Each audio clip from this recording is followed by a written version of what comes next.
2007 when he was working for Sheriff Eden Brenner.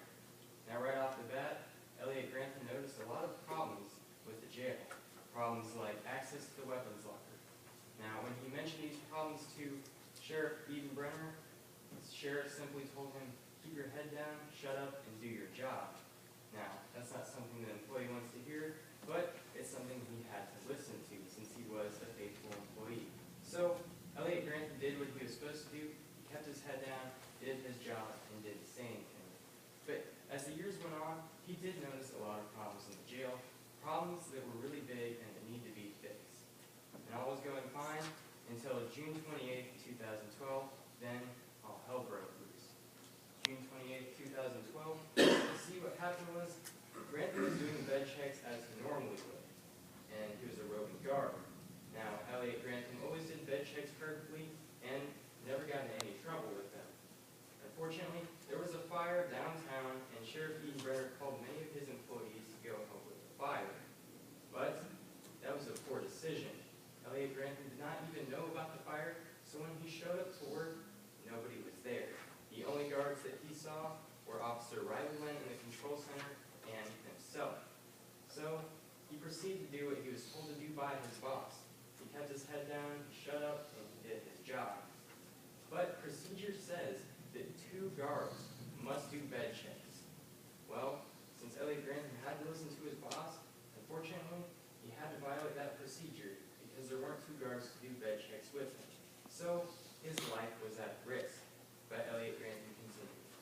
And all was going fine with the bed checks and the roving guard jobs until he went to cell block C, which is the worst offenders. He was checking all the blocks. He went to cell 131, which was Rory Jones' cell block. Everything went fine there until he went on to the next cells. What happened there was inmates Gordon and Yaden, or better known in the jail as Skippy and Teardrop, well, they got uncuffed. The question to why is one big question, except Elliot Grantham knows why. He thinks that Riley Lynn was in the control center and he was texting on his phone. You will hear Riley Lynn come up and testify that she was indeed on her phone. She was looking at her phone and she was distracted. She was supposed to be opening cell doors for Elliot Grantham, and she was supposed to be watching the security monitors.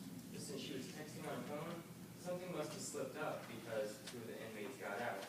When 2 of the inmates got out, Skippy and Teardrop, they proceeded to beat Elliot Grantham for 15 minutes straight. Elliot Grantham suffered many injuries, and nobody came to his help for 15 minutes. While Riley Lynn scrambled around the control center to try and find the weapons key locker, he simply couldn't find it, so he proceeded to press the panic button, and then help finally arrived for Elliot Grantham. But it was almost too late. Elliot Grantham was within an inch of his life. So he proceeded to go to the hospital, which is where Sheriff Eden Brenner found him. And then he spoke to him a little bit, but it didn't mean much to Grantham. You see, Sheriff Brenner played his cards, and Elliot Grantham was beaten, and he took a gamble with his employee's safety. Elliot Grantham is asking for $265,000 total for his wages lost